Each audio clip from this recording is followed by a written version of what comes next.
Moray Verabotai, Shalom Uvracha, à la fin de la Megillah, il est écrit que après le grand miracle de Purim, Mordechai Yehudi, il a écrit des lettres, il a envoyé à tous les juifs de partout en leur disant que ces jours-là, le 14 et le 15 Adar, devraient être des jours de joie pour le peuple d'Israël.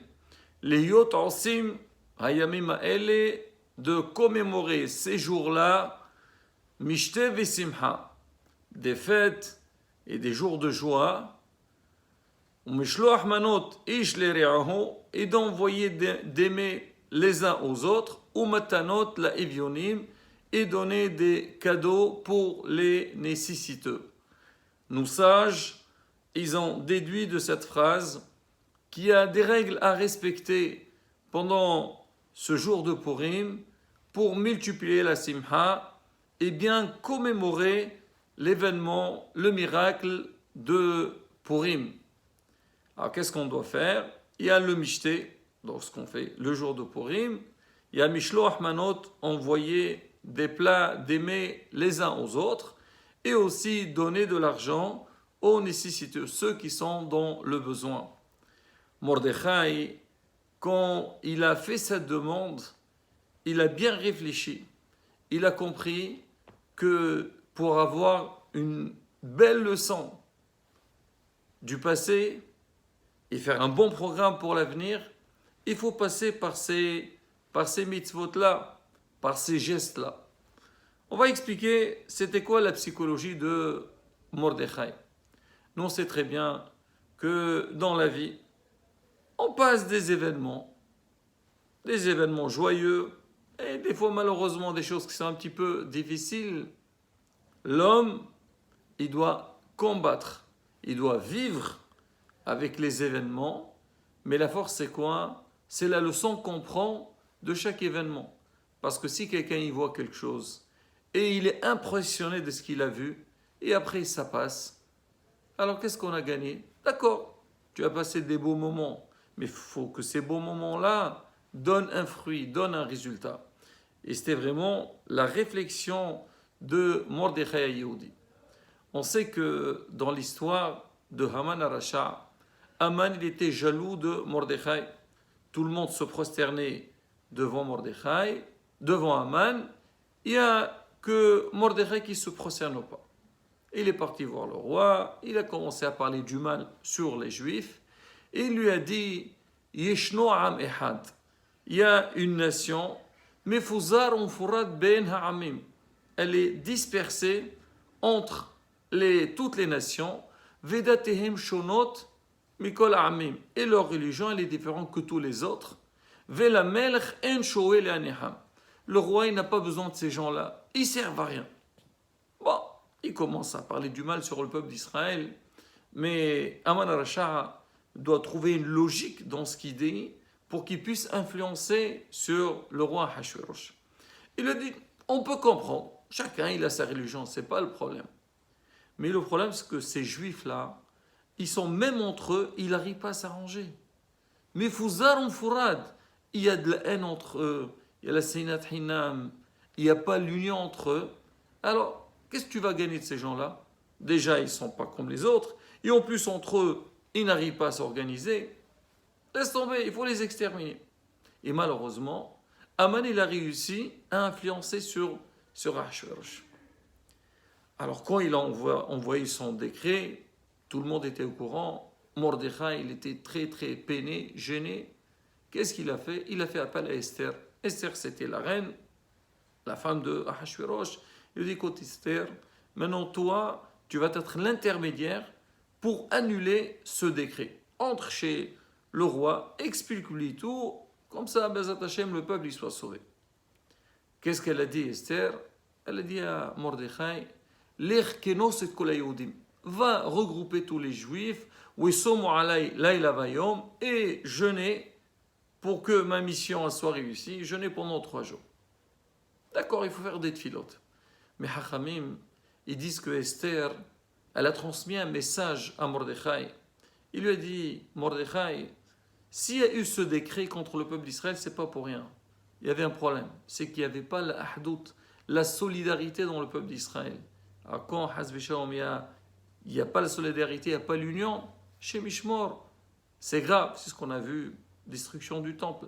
Il dit, tu veux que ma mission soit réussie, qu'Hachem nous aide, Keno c'est Kolayudim, regroupe tous les juifs, qui a l'ahdout entre eux, qui a la solidarité, il y a l'union entre eux, et si Dieu veut, donc tout ira dans les normes. Et effectivement, c'est ce qui s'est passé. Alors Mordechai, une fois qu'il a vu donc ce grand miracle, alors il a tranché. D'accord, on va faire la fête, parce que c'est une grande victoire. On est joyeux, Nissim Viniflaot. Mais il dit non, non, non, non. Ça ne suffit pas, ça. Il ne faut pas s'arrêter avec sa propre joie. Il faut que ce soit une joie collective. Alors, c'est quoi les mitzvot qu'on demande? Mishloach manot ishlerehu. S'envoyer d'aimer les uns aux autres. Pas obligé que ce soit pour les pauvres. Entre tout le monde. Entre les amis. Pourquoi? Pour agrandir donc l'amour dans le clan d'Israël. Comment je vais envoyer donc des plats à mon voisin, au prochain, à une autre personne. Donc il y a un lien qui se crée entre nous deux. Mais ça ne doit pas s'arrêter là. Il faut aller aussi penser à ceux qui sont dans le besoin. Matanot la evionim. Il y a des gens, les pauvres, ils n'ont pas de quoi faire la fête. Toi, Baruch Hashem, tu as les moyens. Super, Baruch Hashem. Mais pense à ceux qui n'ont pas les moyens. Et là, nous, on doit donner. Ça, c'est un petit peu la raison des mitzvot de la journée. Lecture de la Megillah, se rappeler, lire l'histoire, Pirsoumanes, le Mishneh, faire la fête. Mishloach manotish l'ereo, c'est s'envoyer d'aimer les uns aux autres pour, comme on dit, agrandir l'amour, l'unité de l'Am Israël et aussi penser à ceux qui sont dans le besoin. Maintenant, tout ça, on ne doit pas les faire, comme on dit, à l'aveuglette. Non, il y a des règles. On va parler sur cette mitzvah de Mishloach manot ish l'ereo, l'aimer qu'on s'envoie, et Matanot l'avionim. Alors déjà, ces deux mitzvot, on les fait le jour et pas la nuit. Parce que le réel moment de la fête de Purim, c'est la journée. C'est vrai qu'on doit lire la Megillah le soir, mais pour se donner d'aimer, pour sentir, parce que le soir, c'est non, dans la journée, alors le jour même, alors on doit donner. On ne peut pas, quelqu'un par exemple, il a préparé des plats d'aimer à envoyer, il ne faut pas qu'il les envoie avant Purim, il faut qu'il les envoie le jour même de Purim. Alors qu'est-ce qu'on met dans ces mets-là? C'est marqué au matanot, mushloach manot ish l'ere'ahu. On dit manot, c'est-à-dire d'aimer, donc minimum 2, ish l'ere'ahu. Une personne à son prochain. C'est-à-dire selon, si quelqu'un il veut faire la mitzvah, la stricte mitzvah, c'est tu envoies à une autre personne, tu lui envoies donc une assiette avec deux différentes. Tu as envoyé ça, tu as fait la mitzvah. Il y en a qui disent il faut que cette assiette-là que tu envoies, elle a la valeur d'un plat, d'un repas. Mais nous on dit il ne faut pas s'arrêter avec ça, quoi en faire un seul. Commençons la fête, on dit kol hamarbe, il faut multiplier. Tu envoies, tu as des amis, tu as des voisins, tu as des proches. Alors quand toi tu envoies, eux ils t'envoient, là on va sentir vraiment la fête. On ne va pas se dire ça y est j'ai fait, ça s'arrête là. Maintenant, c'est vrai, il faut voir au moins un bien comme il faut. Après les autres, si tu veux, tu peux faire un peu moins. Mais faire très attention, c'est quand tu vas envoyer une personne, il faut que la personne qui reçoive donc cette assiette ou ce plateau, ils sentent que tu l'as respecté. Pas dire, voilà, d'accord, je vais mettre un petit chocolat, un bonbon, et c'est... Non.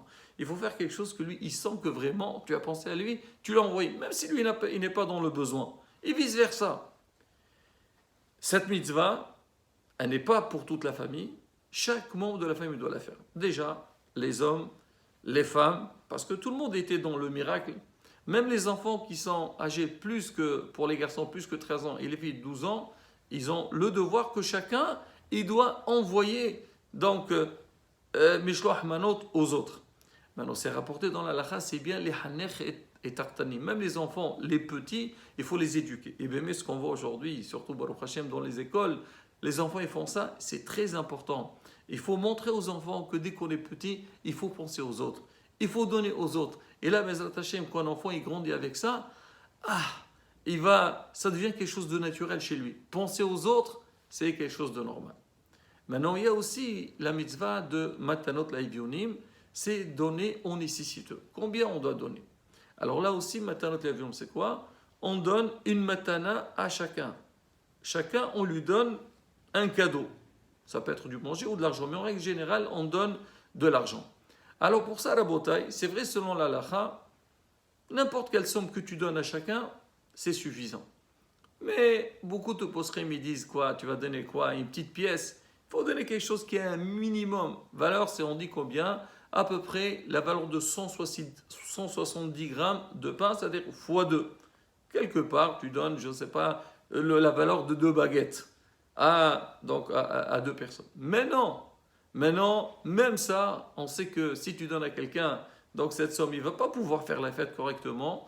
On dit l'idéal, c'est donner, chacun il doit donner donc la valeur de 2 repas à 2 personnes, 2 nécessiteux. Chacun, tu lui donnes la valeur d'un repas. Par exemple, on donne 2 fois 10 euros. Aujourd'hui, c'est vrai, donner l'argent, on ne sait pas à qui donner. Baruch Hashem, dans les synagogues, on s'organise. Alors les responsables communautaires, ils reçoivent cet argent-là et eux, après, ils vont distribuer, donner aux nécessiteux partout dans le monde. C'est ce qu'on fait, Baruch Hashem.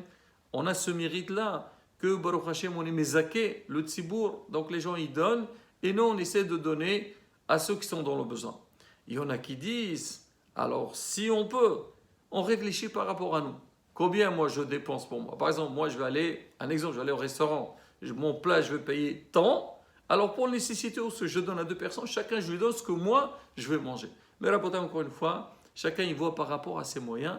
Mais quoi qu'il arrive, il faut avoir cette idée en tête que moi je fais la fête, ça ne doit pas s'arrêter à moi. C'est pas moi j'ai kiffé et c'est bon. Non, pense aussi à ceux qui sont dans le besoin. Agrandir, comme on dit, l'amour dans le clan d'Israël.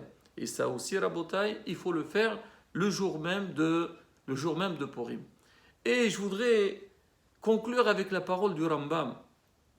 Le Rambam, il dit, et cette parole, elle est répétée pratiquement chez tous les décisionnaires. Il dit que c'est vrai, le jour de Purim, on doit faire, comme on a dit, les Mishloach Manot, le Mishté, Matanot Lavionim. Il dit, la mitzvah qu'on doit faire le plus et auquel on doit prêter très attention, c'est Matanot Lavionim. Pensez à ceux qui sont dans le besoin, qui puissent eux avoir cette joie, que le jour de Purim, eux aussi soient joyeux. Ils voient tout le monde fait la fête et les pauvres comme ça, avec les quelques pièces qu'ils ont reçues. Non, eux aussi doivent faire la fête. Et dit ça, il n'y a pas plus beau que ça. Quand tu vas réjouir quelqu'un, c'est comme si tu réjouis la Shekhinah. Pourquoi? Parce que Baruch il veut qu'Am Israël il soit content. Il a aussi rapporté, même pour nous, cette fête, elle nous apprend une leçon très importante dans la vie. C'est que l'homme, même si il y a des problèmes ou il y a des choses qui nous dérangent, il faut chercher la joie. Chercher. Et quand on cherche la joie, on essaye de vivre avec une simha, avec une joie, Be'ezrat Hashem. On verra que tous les problèmes se débloquent et Be'ezrat Hashem, on sera tout le temps satisfait de ce qu'on fait. Il reste encore de faire cette belle fête de Purim, Besimha, Venizke la Geoula Shlema, Bemhira Be'amenu, Amen, Kini Rason.